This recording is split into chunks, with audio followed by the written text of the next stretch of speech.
आपको अर्ज कर दूं कि ये याद रखना आवश्यक है कि हम क्या नहीं कर रहे हैं।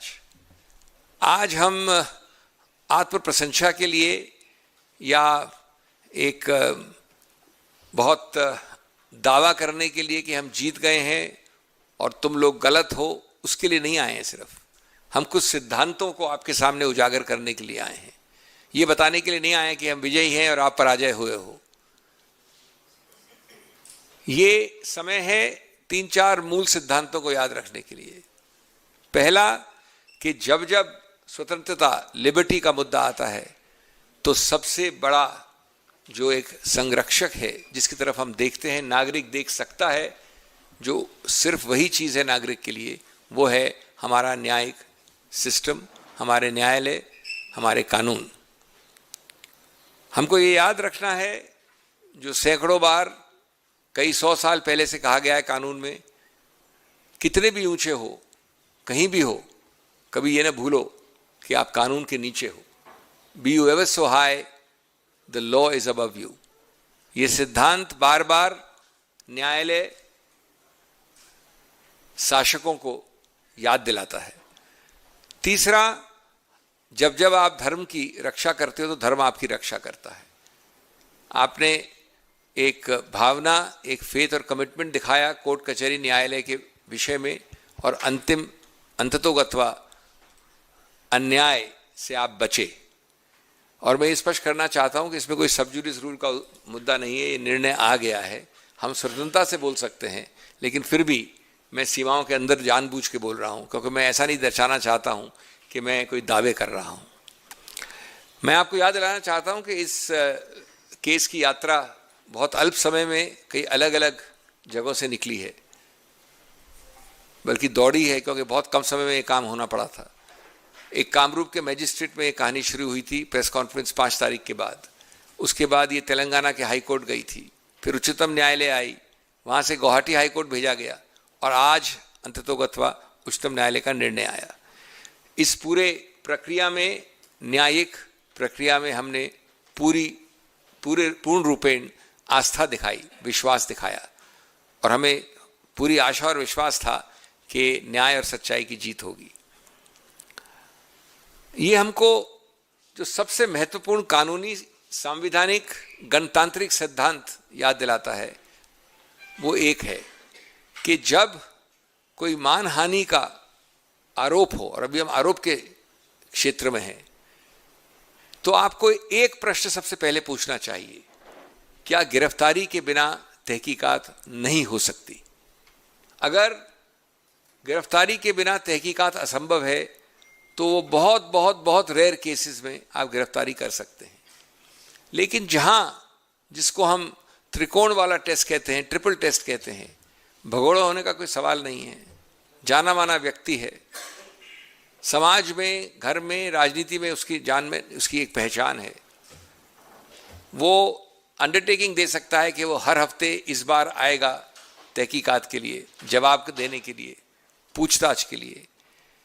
आजकल विदेश भागने का सवाल नहीं उठता, क्योंकि पासपोर्ट अवेलेबल होता है जब्त होने के लिए। जिस प्रेस कॉन्फ्रेंस का विषय है, इसमें सब कुछ पारदर्शी रूप से सामने रखा गया है। कोई डॉक्यूमेंट्री या कोई ऐसे साक्ष्य नहीं है जिनसे भय हो सकता है कि जिनसे कोई इंटरफेयर किया जाए। तो ऐसे संदर्भ में प्रश्न उठता है, क्या उद्देश्य है गिरफ्तारी के भय से 75 लोगों को निजामुद्दीन भेज देना या 60 लोगों को निजामुद्दीन भेज देना, जैसे कोई आतंकवादी खड़ा है वहां पर? उसका उद्देश्य एक ही हो सकता है कि आप किसी को ह्यूमिलिएट करना चाहते हैं, किसी को बेशर्मी से हैरेस करना चाहते हैं, और ये कानून संतुलित रूप से अनुमति नहीं देता है, क्योंकि आपकी तहकीकात और गिरफ्तार के बीच में एक संतुलित इक्वेशन होना चाहिए। एक और व्यापक मुद्दा है, और मैं विनम्रता से कहूँगा, मैं कोई भी नहीं हूँ वैसे सुझाव देने के लिए माननीय मुख्यमंत्री को, और मुख्यमंत्री वापस बन सकते हैं 4 तारीख को, वापस नहीं बने वो मुद्दा है ही नहीं। चाहे जीते वो हारे, उनको ये सोचना चाहिए, पुनर्विचार करना चाहिए कि जो 3 पन्नों में उच्चतम न्यायालय ने पैराग्राफ 22 में कोट किया है, उनको माननीय मुख्यमंत्री को, और कई चीजें कोर्ट नहीं की हैं जो मेरी याचिका में है, जो न मैं बोल सकता हूं न कोर्ट कर सकती है उच्चतम न्यायालय। तो मैं एक बड़ा विनम्रता से प्रश्न पूछूंगा कि क्या ये शोभा देता है किसी शपथ ग्रहण संवैधानिक पदासीन व्यक्ति को? और ये चुनाव की बात नहीं है, आप जीतें कल, आप हारें कल। ये बात है कि क्या फर्क है आपके बीच में, हमारे बीच में, हमारे गौरवशाली गणतंत्र के बीच में और हमारे पड़ोसियों के गणतंत्र के बीच में, जहां ये सब चीजें होती हैं। और इसलिए मैं समझता हूं कि अगर वो हमारे सुझाव से नहीं स्वतः इस बात पर पुनर्विचार करें और कम से कम गंभीर रूप से खेद प्रकट करें, मैं माफी की बात नहीं करता, तो वो खुद अपने आप को ऊंचा लेंगे। हमको कोई उससे खास सरोकार नहीं है, लेकिन दुख इस बात का है कि इस प्रकार की शब्दावली, इस प्रकार के आरोप, इस प्रकार की धमकियां, इस प्रकार के संदर्भ और इडियम्स का इस्तेमाल किया गया है जो शर्मनाक हैं और किसी भी गणतंत्र में, किसी भी चुनाव अभियान में उनकी जगह नहीं है। अंत में मैं 2-3 पहलू और बोल के अपनी बात समाप्त करूंगा। एक पहलू रोचक है, महत्वपूर्ण है। हमारी न्यायिक पूरे सिस्टम में जो सबसे निचला होता है मैजिस्ट्रेट होता है। तो शायद आपको पता नहीं कि प्रेस कॉन्फ्रेंस 5 तारीख वाली के 2 दिन बाद 7 तारीख को सरकार ने, प्रदेश ने अपने पूरे जबरदस्त फोर्स के साथ एक NBW जिसको कहते हैं नॉन बेलेबल वारंट की याचिका डाली, जो एक प्रकार से अरेस्ट की याचिका होती है।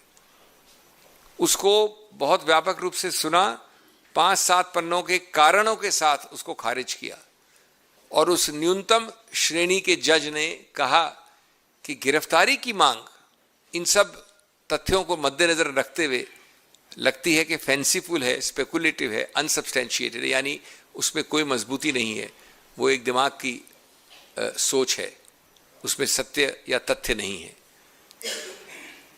1-2 और पहलू जिस निर्णय के विरुद्ध हम उच्चतम न्यायालय में आए, जो उच्चतम न्यायालय ने आज निर्णित किया है, उसमें कई पैराज हैं जिसमें कि ऐसे प्रावधानों का जिक्र है जो न कंप्लेनेंट ने, न याचक ने, न इन्वेस्टिगेटिंग एजेंसी ने, न FIR ने, कंप्लेंट ने कहा है। एक उदाहरण है अनुच्छेद 339 का। आरोप नहीं लगा है, लेकिन उच्च न्यायालय में उसका जिक्र आ गया है। इसकी बात उच्चतम न्यायालय ने की है। दूसरी बात जो उच्चतम न्यायालय ने की है, वो कहा है कि हम भूल जाते हैं कि एंटिसिपेटरी बेल यानी अरेस्ट की पहली वाली बेल में वो मूल सिद्धांत जो है हमारे कानून का सैकड़ों वर्षों से, कि आपको जब तक आप साबित नहीं होते दोषी, आपको दोषी नहीं मान सकते, प्रिजम्पशन ऑफ इनोसेंस, वही एक मूल सिद्धांत है जिसके आधार पर एंटिसिपेटरी बेल आधारित है। उसको नहीं भूला जा सकता। तीसरा पहलू कि हर प्रकार के प्रावधानों को डाल दिया गया, इसको मानहानि से एक अलग केस बनाने के लिए 9 प्रावधानों का इस्तेमाल किया और 9 के 9 हमने सिद्ध किया बेलेबल हैं। एक शेड्यूल होता है कानून में जिसमें लिखा आता है बेलेबल। बेलेबल का मतलब होता है कि इतना निचले दर्जे का उसमें पनिशमेंट है कि आप ऊपर जाने की आवश्यकता नहीं कोर्ट कचहरी में। पुलिस भी बेल देने का अधिकार क्षेत्र रखती है। यद्यपि हमें कोई आशा और विश्वास नहीं है कि असम पुलिस के बारे में जो कहा गया है माननीय मुख्यमंत्री द्वारा, उसके बाद असम पुलिस कभी सोचेगी भी अपने आप बेल देने की। तो 11 में से 9 ऐसे प्रावधान हैं और फिर भी अरेस्ट के लिए लोग भाग रहे हैं इस व्यक्ति के पीछे। और अंतिम इसमें पक्ष जो है, पहलू है, वो ये है कि हमको ये भी नहीं भूलना चाहिए कि स्वतंत्र निर्भीक जो एक वाणी का मूल संवैधानिक अधिकार है हमारे अनुच्छेद 19(1)(a) में, 19(1)(a) में, अगर उसको आपको उजागर रखना है तो राजनीतिक कैंपेन के दौरान, उसकी गर्मी के और गर्माहट के दौरान एक राजनीतिक वक्तव्य के आधार पर इतना बड़ा उसका एक इशू बनाना, पुलिस को भेजना और गिरफ्तारी पे इंसिस्ट करना, मैं समझता हूं कि अगर कोर्ट कचहरी इसमें नहीं हस्तक्षेप करेंगे तो 19(1)(a) एक प्रकार से खत्म हो जाएगा। अंत में मैं इस निर्णय का पूरे रूप से एक समर्थन करते हुए बधाई देता हूं समाज को, देश को, कि उच्चतम न्यायालय ने सही समय में इतनी जल्दी 2 दिन में ये निर्णय दिया, क्योंकि इसमें लिबर्टी के मुद्दे थे। मैं साथ साथ अपने उस हर जूनियर व्यक्ति को लीगल टीम में जिन्होंने इतना काम किया, क्योंकि 5 जगहों पे 2-3 हफ्ते में भाग दौड़ करके फाइल करना बनाना, उस सब के लिए और मुझे असिस्टेंस दी, उसके लिए मैं धन्यवाद करता हूँ। और कांग्रेस पार्टी और मैं और मेरे कॉलीग और सभी लोग इस निर्णय का बहुत पूरी तरह से व्यापक रूप से स्वागत करते हैं। और अब हम स्वागत बाद में करेंगे खेरा जी का भी। शुक्रिया सिंघवी जी। जैसा कि अभी सिंघवी जी ने कहा